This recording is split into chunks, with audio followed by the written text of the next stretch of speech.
Hey there, it's Steve from Serious Keto, and in this video we are going to make Nigerian beef suya. Suya is a popular street food in Nigeria, and from what I've read, most people don't bother making this at home. It's just a street food sort of a dish. And while there is a bit of work to it, man oh man, is it worth it. Now this recipe came from the website Serious Eats, which has long been one of my favorite cooking sites, and in fact, it's at least a little bit responsible for the name of this channel. I made minimal modifications to this recipe. In fact, so minimal that I can't in good conscience post this out on the Serious Keto website. Instead, I will link you to the Serious Eats website down below in the description, and I've also taken my best stab at what the macros are. So with that, let's get to making it. I have here roughly 2 pounds or a little shy of 1 kilogram of beef flank steak. I'm going to hit it with a needle tenderizer just because I love it super tender, but also then all those little holes are places that we can get some of our spice blend.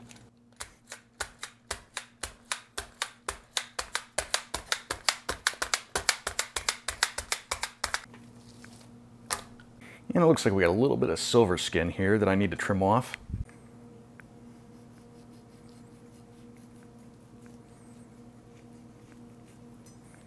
There we go. Then I will put the meat onto a cookie sheet, and this is going to go into the freezer for about a half an hour. By letting it firm up in the freezer, it's going to be a lot easier to slice, especially when I'm trying to get the thin slices that go this way. While our beef is in the freezer firming up, we are going to make the spice blend called Yajin Kuli. I suspect that in your keto pantry / spice cabinet, you probably have most of these ingredients. There's one that you may not, and that is Grains of Paradise. I will link to it down below in the description if you want to buy some. If you want to substitute that out, you can just use more peppercorns.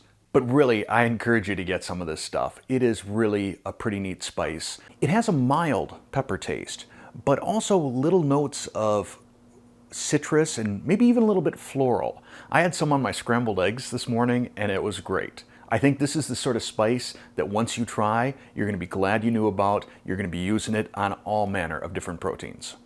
For our spice blend, we'll start with 1/2 cup, that's about 50 grams of peanut butter powder. Then we have 1 tablespoon of ground ginger, 1 tablespoon of sweet paprika, 1 tablespoon onion powder, 1 tablespoon coarsely ground sea salt or kosher salt, 1 teaspoon of garlic powder, and a teaspoon of cayenne. For our final 3 ingredients, if you want, you can just use them already pre-ground. It would be 1/2 teaspoon of Grains of Paradise, 1/2 teaspoon of black pepper, and 1/4 teaspoon of cloves. But if you really want this recipe to shine, I recommend grinding them from whole in either a spice grinder or a mortar and pestle. So because there's a fair amount of air in between our whole spices, we're going to use 3/4 teaspoon of Grains of Paradise, 3/4 teaspoon of whole peppercorns, and 10 whole cloves. We'll grind these up in the spice grinder, and I find shaking it really helps when you don't have a ton of stuff in it like we got going on right here.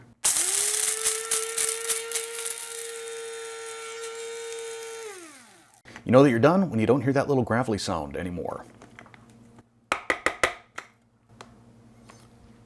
If you could smell this right now, you would totally understand why we're grinding our own spices here.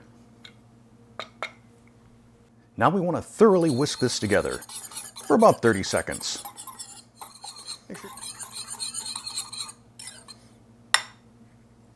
If you wanted to be real hardcore, you could sift this. I'm not going to bother doing that, but I am going to get in there and just make sure that any of my bigger chunks of peanut butter powder are broken up. And then we'll set this aside until we've sliced up our beef. Our steak, fairly firm now after about a half hour in the freezer.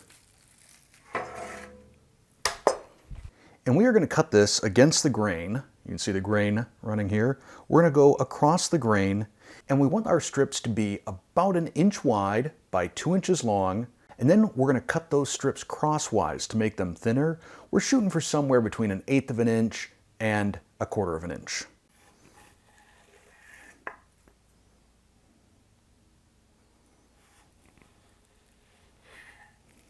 Don't worry about them being perfectly uniform.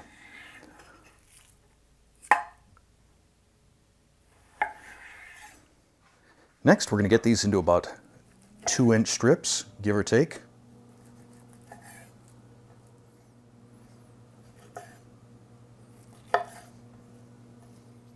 And now we're going to take each one of these strips and cut it crosswise.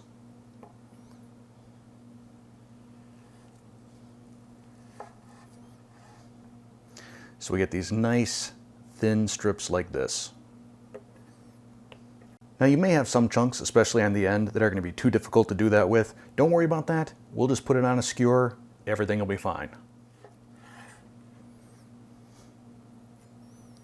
If you get a really thick chunk like this, you may actually be able to get 2 strips out of it.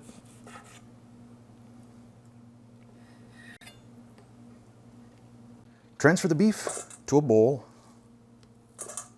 and then we will drizzle 3 tablespoons of a neutral oil. I'm using avocado oil.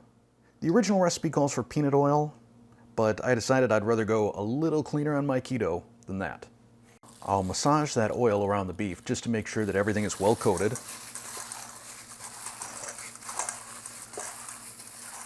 And then I'm going to sprinkle in about half of my Yajin Kuli spice blend.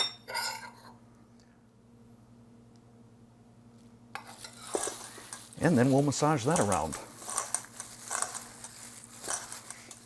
If you see that there's any pieces that didn't get really well coated, you can always add a smidge more. We'll be saving the rest of this for a sauce that we'll be putting on the finished beef. Then we'll cover this and put it into the fridge for at least 30 minutes, but up to 8 hours. We'll take our remaining Yajin Kuli and make a sauce by adding some more oil to it. You can use avocado oil, you can use olive oil. This you can just kind of eyeball, I don't know, 4 tablespoons. If it looks like I've got more than I did before, it's because behind the scenes I was making a second batch of these skewers, which you'll see when I start putting the kebabs together. Now we'll just set this aside until the kebabs come off the grill, and then we can spoon it over the cooked meat.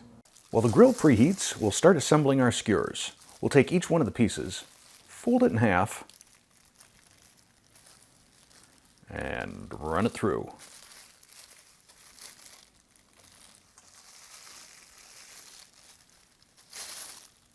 You can pack the skewers pretty tight, and I find that 2 pounds of beef yield about 2.5 to 3 skewers, depending on how much you fill them up. I've got 5 here because I'm doing a double batch. Let's get these onto the grill.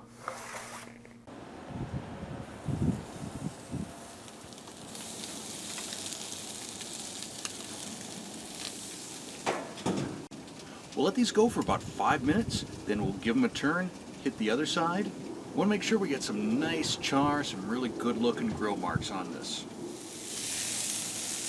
Oh yeah, that's what I'm talking about.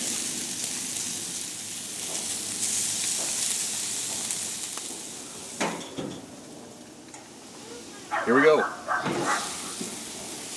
I gave these about another minute on each of the other 2 sides. Look at this thing. Oh, beautiful.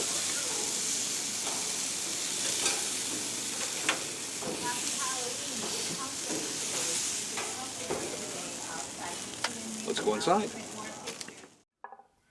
A little drizzle of our sauce. And then this goes great with some pickled red onion, maybe a couple of lime wedges to squeeze on top of it, some diced tomato, and if you don't mind the taste of cilantro, cilantro leaves go great on this. All right, Courtney. I really like the coating on the outside. It's grilled really nicely, and it just has a very nice consistency and mouthfeel to it. I don't know what's on the outside of it, but First you get all the flavor, and then at the end of it there is a little bit of a kick to it. Do you get any of the peanut taste?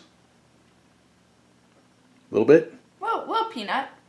But I don't know, something about the texture of the coating on the outside, that's my favorite part. I don't know what it is, but I just like the feel of it. It's a good texture, good grill, charred. Yep. All right, Jaden's having it with some rice. I love it. It's very tender. It does have a little bit of a kick to it, but I'm like a total spice freak. I can't handle spice, but I can handle this. So, it's good. So there you go, Nigerian beef suya. An absolute crowd pleaser and well worth the effort it takes to make it. If you enjoyed this video, please click that like button. If you're not a subscriber already, why not? Subscribe, hit that button too. If you want to be notified whenever I release a new video, click that bell and select all notifications. And lastly, if you want to help support the Serious Keto Test Kitchen, click that join button and see what memberships and perks are all about. Thanks for watching.